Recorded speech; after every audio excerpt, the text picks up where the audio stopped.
Apple tvOS 16. I had some high hopes, but let's talk about the reality of what they actually are doing.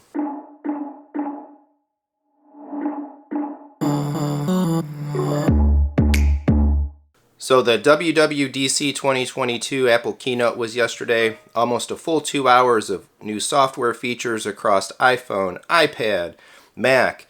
And did we hear anything about tvOS? Nope. Didn't even get a mention in the press conference. After the fact, they did put out some patch notes. There is a version of the software coming, and it's pretty paltry. So let's go over what actually they're doing in tvOS 16, and then kind of talk about the ramifications and some of the letdown. Commiserate on the disappointment for a few minutes. So what is in there? Well, there's game controller upgrades.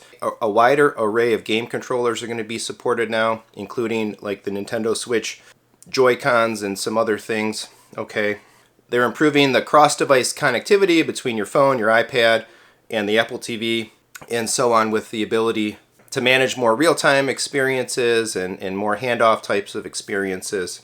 They're improving the profile support and the multi-user capability of the Apple TV, bringing over the new credential system that they were talking about in the keychains and such. That'll make logging into things and accessing things on an Apple TV a little bit nicer. And then the other announced changes in the notes had more to do with the infrastructure of how you build apps, some new Swift UI frameworks and other kind of development frameworks. That's great. I mean, they want to improve the ability to make better apps for the Apple TV, and as it is, I think the Apple TV still runs some of the best versions of all of the apps that are out there relative to other boxes and such that I've used. So anything to make that better and particularly more consistent and more in line with the nice abilities and the functionalities of the Apple TV remote control is a plus. It is a bonus. And then not specifically in the tvOS 16 patch notes, but other things that I've seen reported coming are HDR10 Plus coming to the suite of kind of Apple TV playback or Apple playback functionality that should flow through to the Apple TV. Throughout the course of the keynote, they talked about improving the Metal APIs for gaming, more performant gaming and such. That should flow through to the Apple TV. They talked about home automation integration within the Apple ecosystem for Matter and HomeKit. That should flow through with some features and access and such on the Apple TV as well. There's some things coming. There are people working on the platform, on the software, and on the device. I can't say that I'm super enthused about any of that. I go into these big Apple keynotes every single time hoping that we see things like super high bitrate video, right? Apple can kill physical media. Apple should surpass the Sony and the Bravia Core streaming system. They brought lossless audio and the super high fidelity audio to Apple Music. Come on, bring it to iTunes movies and TV shows and give us lossless audio. Give us more bit streaming capability and output from the device. Basically, go after some of that. Turn the Apple TV into a fully, functionally, well-rounded home theater device. Apple, please, I am begging you. There's nothing I want more out of Apple as a company than that, quite honestly. You know, bring back some of the other home integration capabilities that were there before.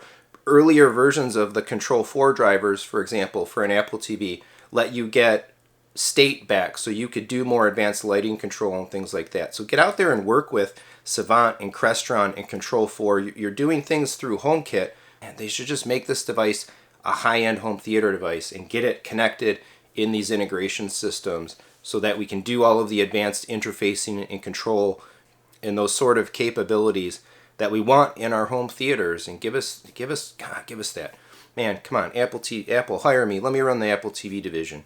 And they talked a little bit in the conference about gaming and about Resident Evil and that, but I mean, the Apple TV is a pretty fun little gaming device. I think it's the ideal device for just casual gaming.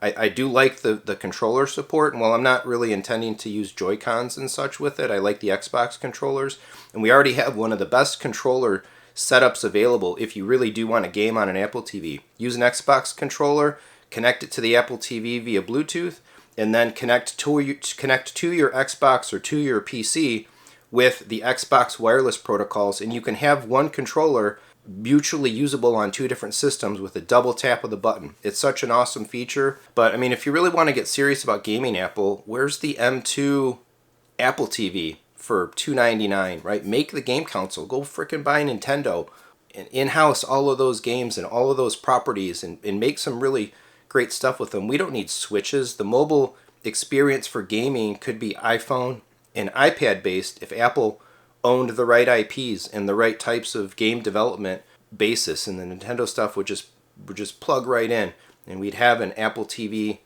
gaming console for those Nintendo, now Apple first party games and such. You don't need EA. Nintendo's who you wanna go buy.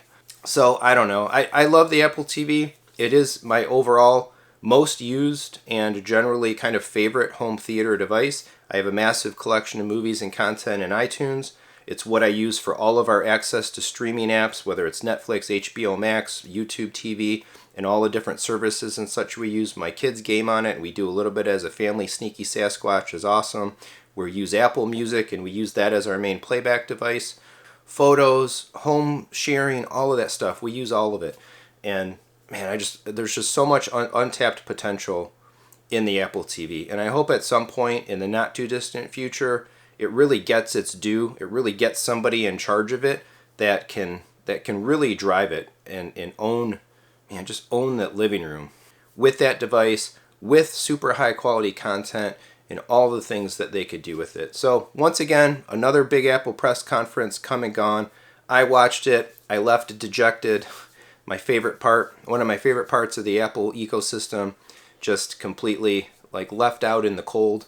And what we are getting this development year, really not too much to be excited about. So will that change in the fall? Could we see a new revision of the Apple TV? Maybe there is some stuff coming, and if they talked too much about software features now, they would kind of pre-announce or marginalize a future announcement. Maybe I'm just like a hopeless romantic for this device, and I want it to be so successful that I'm blind to the reality of what they're doing with it. But I'll be hopeful. I'll be there in the fall for the fall event, sitting and waiting and going in there, waiting for them to do all this stuff and whether they really do it or not. So are you an Apple TV user? Even despite that consternation, I still feel that that's the best device for overall use for home entertainment, home theater, home streaming, and in those types of use cases, plus all of the other stuff that it brings to the table. So I'm certainly not switching over to a Roku or a Shield. I'm in the ecosystem. I like what they've done. I just think there's just so much more untapped potential. So what would you like to see? What did you think about WWDC in general, and particularly the lack of Apple TV and living room focused discussion? Pretty sad for us home theater enthusiasts that are also Apple ecosystem, Apple platform enthusiasts at the same time. Sound off in the comments. Let me know what you think. Otherwise, please like, subscribe, hit the bell for notifications, do all that YouTube stuff, and come back for more content real soon. Thanks.